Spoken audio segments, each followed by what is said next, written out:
Right now in New York City, you can't buy a gun unless you get a permit. When you do buy a gun, you have to register that gun. If you wanted to carry that gun for protection, New York City requires a permit to carry. But carry permits are nearly impossible to get if you're not a celebrity, can prove that you have an active threat against your life, or you can prove that you carry a lot of cash or jewelry as part of your business. Simply wanting to protect your life is not enough to get a concealed carry permit in New York. The New York Times in 2011 found about 4,000 people had permits to carry concealed handguns citywide. The vast majority tended to be retired cops, active security guards, and business owners who handle significant amounts of cash, along with a few well-to-do famous names. Think about that. In a city of over 8 million people, only 4,000 had concealed carry permits. If you wanted to have an AR-15 to defend your home, since you can't carry a handgun to defend yourself in public in New York City, you wouldn't be able to because AR-15s are banned in New York City. So you can only use handguns, shotguns, and bolt-action rifles to defend your home. But wait, you can't even have more than 10 rounds in any of those guns.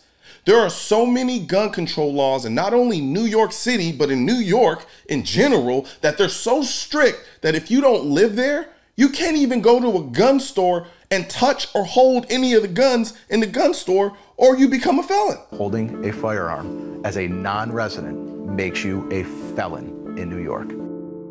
Me picking up and touching one of these guns, I'm breaking a law here. Correct, that's actually considered a felony in New York. That's a felony? It's a felony. Just for me touching a gun? Yep. Because holding a firearm as a non-resident makes you a felon in New York. It's pretty disgusting, actually. It is outrageous. It serves no purpose, none whatsoever. What happened here? When did we stop being the United States? So with all of these super sane gun control laws, someone want to explain to me how recently New York City had 10 shootings in 24 hours? Gun violence in New York City reaches another high, 10 shootings in just 24 hours. People who live in these crime-riddled communities say they're fed up. They cannot stand it, and they want to know what's being done to keep them safe. This shooting was one of 10 Thursday, according to the NYPD. They're doing CPR, mommy. The chaos captured in people's windows day and night in Brooklyn. Here's the crazy thing. Even with all the gun laws, you want to take a guess at what their response was to this violence? Gun control. More and more gun control. This shooting blocks from where State Senator Zellner Myrie lives. He went to the scene on Hawthorne Street. In the same way that we have marshaled every resource that we have to eradicate the effects of COVID-19, is the same way we need to marshal every resource we have to get rid of the public health crisis that is gun violence. He's among state leaders pushing for legislation, including holding the gun industry accountable and banning ghost guns, detailed at a virtual news conference held by New Yorkers Against Gun Violence. Are we seriously blaming the gun industry for gun violence in a city with some of the most strict forms of gun control? Why are we talking about ghost guns? These people aren't shooting at each other with ghost guns. But what else can they do when New York already has every gun control law you can imagine, and their answer to everything is always more gun control? Well, they just grab a gun control law from their bag of scapegoats and use that to avoid the part of the conversation that exposes the very thing we've been saying for years.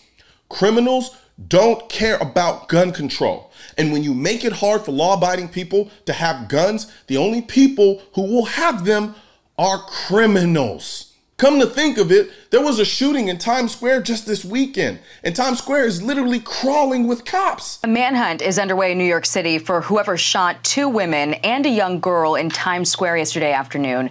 Witnesses say it started with a dispute among a group of men when at least one of them pulled out a gun and began shooting. Here's the city's police commissioner. How many kids have to be shot before we take this seriously? How many more kids do we need to be shot before we realize that bad policies have consequences? And we need action, and we need policies regarding laws to have consequences for the arrest. Wait, actually, I lied. Criminals do care about gun control, because the harder it is for law-abiding people to have guns, the easier it is for them, well, to commit crimes. Gun laws don't matter to them. They don't obey them. I'm not worried about the government saying that I can't carry a gun. I'm gonna carry a gun anyway. Gang members like myself like gun control laws because they're a joke. Gun laws, they don't affect me, the criminal or the gang member. They restrict the citizen.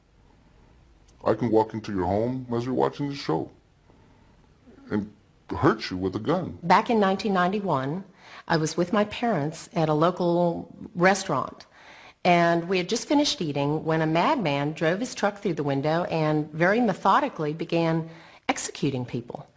And he wasn't spraying bullets. He had complete control over the situation. He was simply walking from one person to the next, taking aim, pulling the trigger. She actually had a gun with her that afternoon, but in the days before right-to-carry legislation, the law required that she leave it in her car. The gun control lobby sees New York City as the model for gun control. They want the entire country to be as restrictive as New York.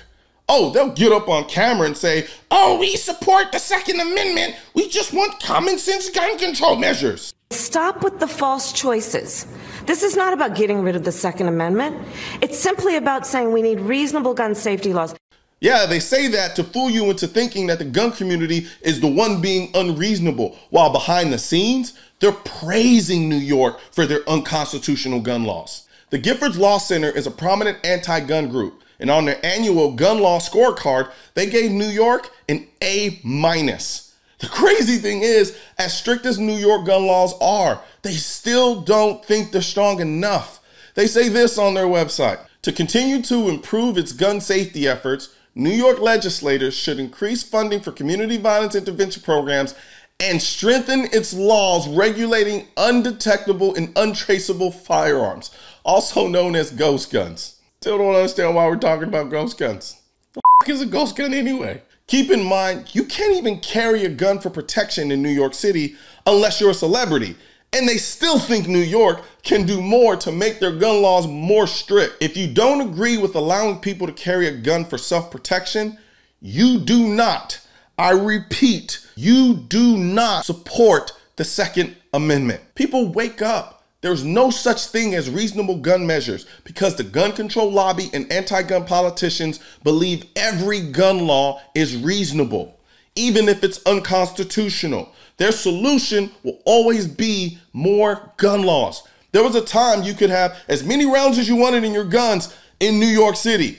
Then come years later, they say, oh, well, you can only have 10 rounds in your gun now. Then they tried to restrict it further to 7 rounds. Make no mistake, the goal of the gun control lobby and anti-gun politicians they support is to make the entire country like New York City. That is why the largest and most prominent gun control group in the country, Everytown, formerly known as Moms Demand Action, spends millions on state and local elections to turn red states blue. Moms Demand Action is part of Everytown for Gun Safety, a national nonprofit that advocates for gun control. Everytown will spend $8 million in Texas in 2020, campaigning for candidates who will vote for stricter gun laws. Focusing first on the Texas House, specifically 11 North Texas seats held by Republicans who narrowly won in 2018, like Representative Matt Shaheen of Plano. He said, quote, a New York City group founded by Mike Bloomberg is not going to come in and buy this election. Texans won't allow it to happen. I won't allow it to happen. Anyone want to take a guess who funded Everytown and Moms Demand Action? Former mayor of New York City and multi-billionaire Michael Bloomberg. Let's talk a little bit more about Mike Bloomberg's influence here. He did provide Everytown with about a quarter of their funding in 2019. If you really believe that the gun control lobby will stop pushing for more gun control after they get their laws they're trying to pass now, I have a bridge in Brooklyn I want to sell you. I'm sure the YouTube algorithm is going to do a phenomenal job of suppressing this message. So please share this video with as many people as you can so we can beat the algorithm and get our two-way message out to the masses. Also, don't forget to like this video and leave a comment and hit the bell and subscribe button. Let my voice be your voice and let them know you want to keep America tactical, because the right to keep and bear arms shall not be infringed wasn't a suggestion, it was a directive. Also, if you're wondering where to purchase your AR-15s are essential, I will not comply. I am the militia. I lost all my guns in a boating accident, and your state-specific Keep America Tactical shirt, Click the link next to my head or the link in the description section, or if you're watching this on a mobile device, tap the small triangle on the lower right-hand side of this video and click the link in the description.